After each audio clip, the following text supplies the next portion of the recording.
예, 반갑습니다. 방금 소개받은 네트워크 기술원장 박진효입니다. 아마 자율주행이라는 주제를 이야기하는데 왜 네트워크 기술원에서 이런 주제를 보고 있는가에 대해서 아마 의아해 하실 분도 계실 것 같은데요. 어쨌든 저희 SK텔레콤은 통신을 기반으로 한 사업자고, 또 현재 지금 많이 이야기되고 있는 자율주행이라는 게 어떤 스탠드얼론의 자율주행이 아니라 뭔가 어떤 커넥션과 그다음에 그 커넥션을 기반으로 한 백단에서의 어떤 그런 인텔리전스의 도움을 받을 수 있는 그런 조금 어드밴스드된 어떤 자율주행이라는 관점에서 봤을 때 저희 사업자, 그러니까 통신 사업자가 할 능력이 있을 거다. 그리고 그런 부분에서 보면 저희 통신을 책임지고 있는 네트워크 기술원에서 보고 있습니다. 물론 많은 부분에서의 기술은 뭐 협업이라든지 또는 자체 또 새롭게 확보하면서 진행을 하고 있습니다. 관련해서 제가 오늘 말씀드릴 부분은 어떤 자율주행을 도와줄 수 있는 네트워크로 지금 현재 포지셔닝 되고 많이 회자되고 있는 5G에 대해서 SK텔레콤이 어떻게 하고 있는지에 대해서 간단히 말씀을 드리고요. 그다음에 자율주행이라는 기술에 대해서 통신과 접목을 하면서 저희가 어떤 것들을 하고 있고 어떤 밸류를 저희가 예상하고 있는지에 대해서 말씀을 드리겠습니다. 예. 앞에 저희 CTO신 우리 최인서 원장님께서 다 말씀을 해주셨는데요. 제가 간략하게 5G 네트워크가 뭐가 달라지기 때문에 기존에는 불가능했던 그런 어떤 그 차에 자율주행을 도울 수 있느냐에 대해서 좀 말씀을 드리겠습니다. 아마 이 한 장이 아마 5G 네트워크의 특징을 이제 간략하게 잘 표현한 그림이라고 볼 수 있는데요. 먼저 그림을 보시면서 오른쪽에 그 세 가지 꼭지로 되어 있는 것 중에서 먼저 맨 밑에 있는 것부터 말씀을 좀 드리면 하이퍼 커넥티비티 네트워크라고 되어 있는데 여기 숫자가 있습니다. 뭐 곱하기 100, 곱하기 1000 또는 뭐 1ms 정도의 어떤 거는 레이턴시라고 되어 있는데 이게 아마도 가장 중요한 어떤 특징이 아닐까. 예를 들면 지금 LTE 같은 경우에 저희 네트워크에서 이 수용할 수 있는 네트워크의 어떤 디바이스의 개수가 한 100개 정도라고 이제 예상을 하면 하나의 기지국 셀 내에서 그럼 그것보다는 한 1000배 정도의 많은 디바이스를 수용할 수 있어야 된다. 그리고 저희가 통신을 이제 LTE에 오면서 상당히 어떤 그런 딜레이가 많이 줄었습니다. 지금 현재 LTE 저희가 한번 아마 관심이 있으신 분들은 아마 스마트폰 가지고 뭐 벤치마킹이라든지 하는 아마 앱이 있어가지고 해보시면 아시겠지만 제가 딜레이를 해보면 보통 한 30에서 한 50ms 정도 나옵니다. 하지만 차 같은 경우에 시속 100km로 달리면 시속 100km 기준으로 1ms에 가는 거리가 2.7cm 정도가 나오고 계산해 보면, 근데 그걸 딜레이가 뭐 수십 미리 또는 뭐 100ms까지 가게 되면 한 수메다 정도의 어떤 거는 이제 어떤 제동에 걸리는 시간이 발생하기 때문에 그는 현재 네트워크에서 제공하는 딜레이 가지고는 조금 미션 크리티컬한 관점에서 부족한 부분이 있지 않느냐, 그런 관점에서 지금 5G가 지향하는 1ms 정도의 딜레이는 돼야지 가능하겠다. 이런 특징들이 있기 때문에 실질적으로 5G가 거론될 때 자율주행하고 잘 이렇게 뭐 우리가 흔히 말하는 궁합이 잘 맞으신 네트워크라 좀 볼 수 있고요. 그래서 어떤 네트워크 관점에서 그런 특징, 그다음에 5G를 저희가 구성할 때 기존에 이제 4G 뭐 3G 할 때는 상당히 좀 시스템 관점에서는 조금 뭐라고 해야 되나 어떤 플렉시빌리티가 좀 떨어졌습니다. 그걸 무슨 말씀이냐면 어떤 하드웨어와 소프트웨어가 조금 이렇게 많이 커플드 돼 있고 어떤 특정 솔루션을 썼는데 저희가 5G 뭐 LTE에서 일부 하고 있지만 뭐 많이 들으셨던 것 같은 뭐 소프트웨어 디파인드 네트워크라든지 네트워크 버추얼라이제이션 같은 테크놀로지가 들어오면서 5G 네트워크는 조금 더 플렉시블한, 그러니까 IT 기술을 기반으로 한 플렉시블한 네트워크가 되기 때문에 이 네트워크 위에 이렇게 위에 다양한 서비스를 얹을 수 있다라는 장점이 있고요. 그 특징의 서비스 중에 하나가 맨 오른쪽에 있는 미션 크리티컬 IoT가 되겠습니다. 미션 크리티컬 IoT가 뭐 공장의 뭐 로봇이라든지 이런 것도 될 수 있겠지만 저희 어떤 실생활 관점에서 봤을 때는 가장 밀접할 수 있는 게 아마 자동차가 제일 큰 그리고 가장 빠른 유스 케이스가 될 수 있지 않을까 그렇게 보고 있고요. 그래서 이런 부분들이 아마 있기 때문에 5G가 자율주행을 이야기할 때 많이 거론이 되는 것 같습니다. 이 부분은 뭐 간단히 말씀드리면 여하튼 5G를 위해서 SK텔레콤이 이렇게 준비하고 있다 정도로 이해하시면 되고요. 맨 밑에 거와 맨 끝에 거만 말씀드리면 2014년부터 저희가 이제 5G를 위해서 여러 가지 이제 기술 규격이라든지 기술 개발을 진행을 하고 있습니다. 그래서 뭐 백서도 저희가 발간을 했고 2014년부터 해서 올해까지 한 3종류 정도로 발간했는데 이 부분은 관심 있으시면 저희 홈페이지에서 바로 다운받으셔서 보실 수 있고요. 그래서 이런 어떤 그런 활동들을 통해서 해서 여기 보면 올해 한 3월 정도에 이제 필드로 나갔습니다. 이 필드 나갔다는 게 뭐 큰 의미가 있겠냐 생각하시는 분도 계시겠지만 저희 입장에서 봤을 때 5G가 사용하는 주파수 대역이 상당히 아주 높은 대역입니다. 왜 높은 대역을 쓸 수밖에 없냐 그러면 데이터 속도를 높여야 되는데 데이터 속도를 높이려고 그러면 여러 가지 기술이 있지만 그중에 제일 중요한 부분이 주파수 양입니다. 그러니까 폭이 되겠죠. LTE가 저희가 10에서 20MHz 정도 쓰고 있는데 5G에서는 저희가 지금 타겟팅하는 게 한 800MHz 정도를 써야 됩니다.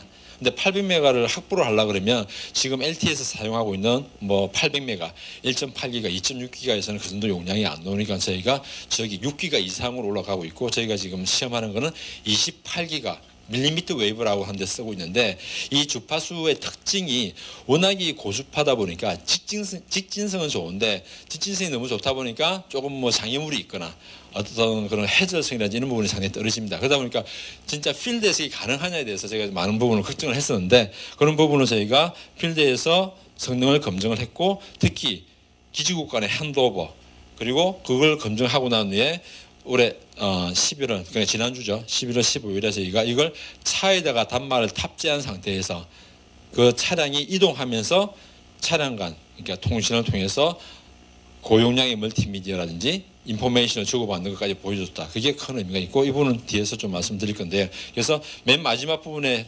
말씀드렸던 5G 기반의 커넥티드카 시연에 대해서 간략히 좀 말씀드리면 아마 인천공항 가시다가 아마 관심 있으신 분들은 아마 보셨을 것 같은데 가시다가 거의 다 다르면 이제 오른쪽 편에 보면 BMW 플래그가 이렇게 많이 이렇게 걸려 있는 걸 보신 분이 있으실 거예요. 아마 관심 있게 보셨으면 거기가 그 BMW의 드라이빙 센터입니다.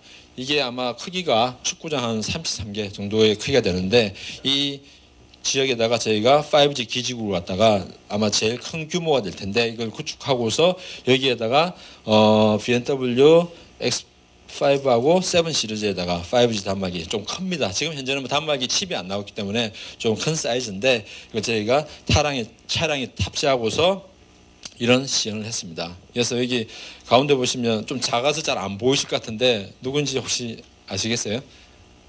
아마 자동차에 관심이 많으신 분들 잘 아실 텐데 그 김진표 씨가 세계 최초 5G 커넥티드 카를 운전하는 그런 이제 영광을 가지셨다고 자기가 그렇게 말씀하셨는데 하여튼 김진표 씨가 이쪽 시연을 담당을 하셨고요. 그래서 저희가 여기 관제센터에서 이 맵에다가 차량 위치를 이렇게 표시하면서 직접 차량 안에 운전자의 모습, 그 다음에 앞차의 운전자, 그리고 앞차의 모습 이런 모든 데이터를 5G로 저희가 관제센터로 올려가지고 그 다음에 차량으로 보내주는 그런 시연을 했습니다. 그 중에 몇 가지 의미 있는 유스 케이스가 앞차에서 어떤 돌발 사항을 직면했을 때 그 영상이 바로 관제센터로 이 노티가 오고 그러면 그 관제센터는 그걸 분석을 해서 그 정보를 뒤에 차한테 앞에 장애물이 출현했기 때문에 그 브레이크를 잡으라는 메시지를 저희가 띄웠고요. 이게 한 단계 더 간다 그러면 그 메시지를 받은 차량이 어떤 운전자의 동작이 없으면 그걸 지금 현재 차량에 탑재되어 있는 ADAS 펑션을 이용해 가지고 만약에 운전자가 그걸 잡지 않으면 강제로 차가 브레이킹을 해서 어떤 그런 사고를 막을 수 있는 그런 형태의 이제 기술적인 준비 그리고 그런 서비스가 가능할 것이라는 그런 피지빌리티를 보여드렸다고 할 수 있겠습니다. 그래서 여기서 선보되는 어떤 거는 멀티미디어 그다음에 360VR 이런 데이터들을 사실은 LTE 네트워크 같은 경우도 할 수는 있습니다. LTE가 지금 저희가 뭐 캐리어 어그레이션 이렇게 하면 가입자가 한 100메가 정도를 쓸 수 있거든요. 한 가입자가. 근데 그런 경우는 상당히 아주 스페셜한 케이스라는 거죠. 근데 그런 가입자가 뭐 이런 공간이라든지 어떤 지역에 여러 가입자가 분포했을 때는 그런 서비스를 원활하게 제공할 수 없기 때문에 저희는 그런 용량 관점에서도 5G가 필요하다 그렇게 이해를 하시면 될 것 같습니다. 예, 간단하게 아마 밖에서 영상을 보신 분도 계시겠지만 간략하게 두 가지 정도 클립을 땄으니까 한번 보시면 좋을 것 같습니다. 자동차에 5G 단말기를 탑재한 세계 최초의 5G 커넥티드카 T5입니다. 미래 시장의 킬러 서비스로 주목받고 있는 커넥티드카를 통해 5G 시대의 모습을 실현하겠다는 목적이죠. 5G 시대로 질주할 최초의 커넥티드카 T5. 과연 T5가 보여줄 변화는 무엇일까요? 이날 시연은 5G 시험망이 구축된 센터트랙에서 T5 두 대가 나란히 달리며 벌어지는 상황을 통해 각종 기능들을 선보이는 내용인데요. 차량과 관제 모니터를 5G 기반 라이브 컨퍼런스로 연결해 HD 영상을 생중계하는 것을 시작으로 T5의 첫 기능을 공개했습니다. 그런데 잠시 후 트랙을 주행하던 T5에서 장애물 주의 경고가 발생했는데요. 앞서가던 T5가 영상인식 기능으로 전방의 장애물을 파악해 뒤따라오던 T5에 주의 경고를 보낸 것입니다. 제 앞차의 영상을 실시간으로 제 차에서 이 주의 경고를 받을 수 있다는 게 굉장히 여태까지는 상상하지 못했던 기술이 시연이 된 것 같고요. 이게 만약에 상용화된다고 하면 돌발 사고를 예방할 수 있는 굉장히 좋은 그런 시스템이 되지 않을까 하는 기대가 생기는 부분인 것 같아요. 이처럼 T5는 영상 카메라나 신호등, 드론과 같은 주의 사물과 소통하는 V2X 기술을 통해 노면 상태나 교통 정보, 사고 현황들을 빠르게 파악함으로써 다양한 돌발 상황에도 신속한 대처를 할 수 있게 되는데요. 예. 아마 차량에 관심이 많으신 분들 같은 경우는 뭐 에이다스라든지 지금 뭐 에쿠스 또는 뭐 7 시리즈에 들어가는 기능들이 차량의 그 에이다스 기능도 어떤 돌발 상황을 잘 컨트롤할 수 있는 그런 기능이 있다고 생각하시는데 아까 CTO께서 말씀하셨지만 그런 그 워킹할 수 있는 그 바운더리가 어쨌든 차량에 탑재되어 있는 센서, 라이다의 어떤 디스턴스에 제약을 가질 수밖에 없다는 거죠. 지금 롱 레인지 레이더 같은 경우도 한 200m, 그러니까 한 200m 정도의 어떤 스캔 또는 어떤 도로 상황에 따라서는 급격하게 이게 이제 변경되면서 사각이 발생할 수 있는 그런 지역에 대해서는 이런 인프라의 도움을 받는 게 자율 주행의 가장 큰 중요한 부분이고 이 부분에 대해서는 또 차량 OEM들도 이 부분은 상당히 자율 주행의 안정도를 99.XS에서 99.999 69 정도의 수준으로 가기 위해서는 필요한 기능이 아닌가 그렇게 얘기를 하고 있습니다. 이 관련한 내용은 왜 5G냐에 대한 앞부분에 이제 말씀드린 부분입니다. 지금 차량 통신용으로 이야기되고 있는 것들이 여러 가지가 있습니다. 제가 아까 말씀드린 것처럼 LTE 같은 경우도 지금 커넥티드 카를 위해서 제공이 되고 있습니다. 어떤 인포테인먼트라든지 단순한 정보 제공을 NTE가 충분히 가능을 하고요. 하지만 보시는 것처럼 어떤 레이턴시 관점에서는 조금 부족한 부분이 있습니다.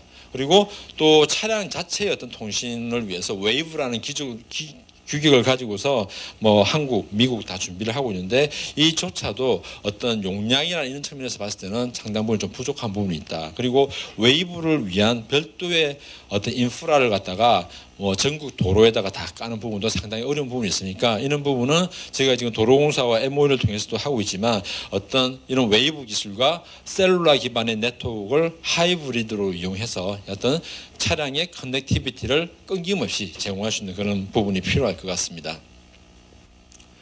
이거는 산업계 동향에서 왜 자율주행에 대한 부분의 어떤 그런 위치인데요.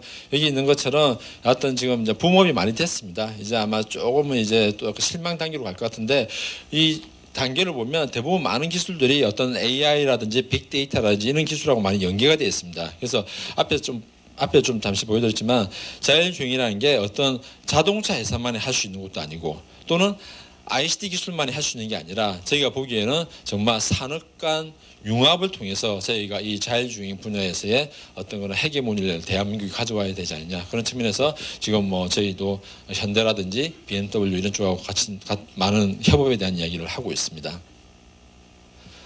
자율주행 차량에 대한 정의는 그냥 참고로 넣어드렸는데요. 아마 다들 아실 겁니다. 여하튼 차가 인지, 판단, 제어, 그다음에 운전자 인터페이스가 지금하고는 확연히 다른 형태의 차가 저는 자율주행 차가 될 거라 보고 있고요. 요 관련한 요소 기술들이 이렇게 많이 있는데 이 부분은 제가 앞에서 말씀드린 것처럼 자동차 OEM만 다 할 수 있는 것도 아니고 ICT 기업만 다 할 수 있는 게 아니라 서로 협업을 통해서 이렇게 준비를 해야 될 것 같다는 말씀을 드리고 싶습니다.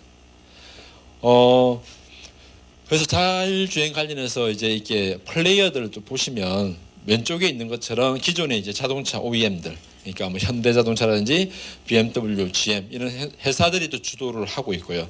그다음에 이 회사들을 도와서 티어 1급의 전장 회사인 뭐 보시라든지 모비스 이런 회사들이 같이 협업을 하고 있습니다.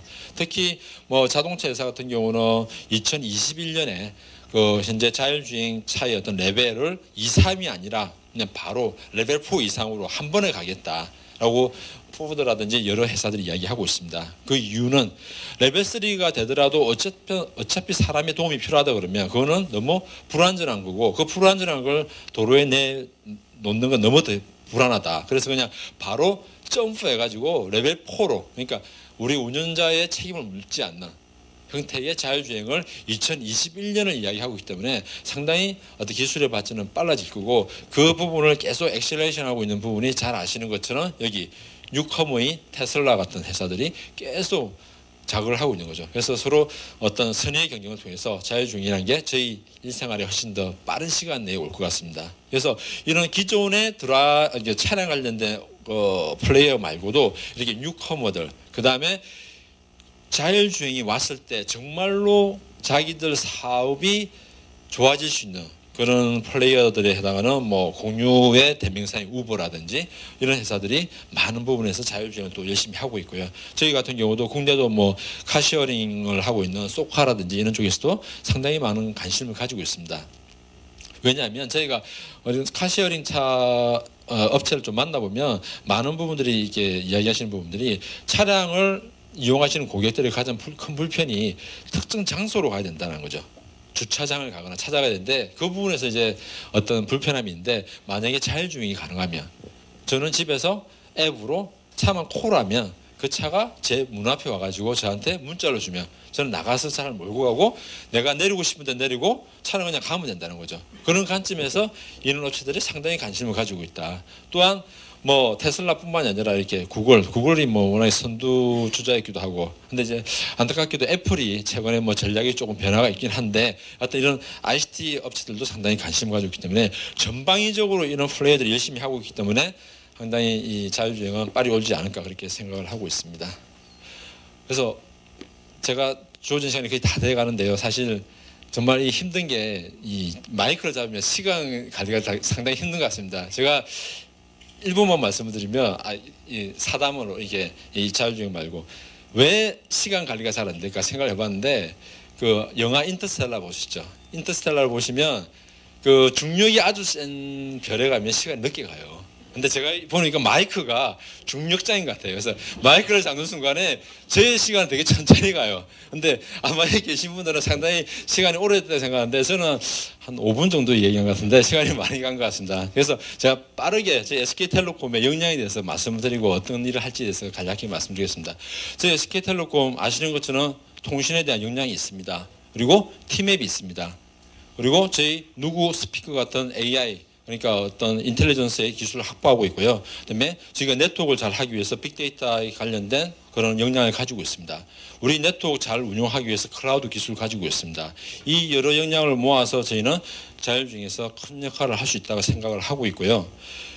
근데 그게 다는 아닙니다. 여기 보시는 것처럼 자율주행을 위해서는 주행차도 필요하고요. 그 위에 올라갈 플랫폼 그 다음에 이 플랫폼 위에 각각의 요소 기술에 해당하는 인지, 판단, 통신, 지도 기술이 필요합니다. 그리고 그 위에 또 사용될 서비스도 필요합니다. 이런 것들을 갖다가 여기 있는 여러 가지 플레이어들, 그러니까 사실 여기 각각 요소별로 저희가 이제 협력하는 업체들이 있습니다. 근데 이제 그런 부분들은 아직까지는 약간 뭐 대비다 보니까 저희가 말씀을 못 드렸는데, 하고 뭐 저희랑 자율주행 관련해서 뭐 비즈니스라든지 그런 어떤 니즈가 있거나 그런 부분에 대해서는 그런 분이 계시면 저희가 향후에는 조금 더 구체적인 내용은 쉐어할 수 있도록 하겠습니다. 그래서 이런 기술들을 저희가 이제 이용을 해서 보고자 하는 이제 서비스의 어떤 진화 로드맵은 이런 식으로 기존의 어떤 단순한 인포테인먼트라든지 차량의 정보만을 제공하는 텔레매티스에서 조금은 어드밴스된 지능이 부여된 에이다스, 그다음에 그걸 기반으로 해서 자율주차, 자율주행, 그다음에 무인 셔틀, 그다음에 무인으로 차량을 재배치한다든지 궁극적으로는 어떤 사람이 필요 없는 언맨드 드라이빙이 가능한 그런 서비스로 아마 발전할 것 같고요.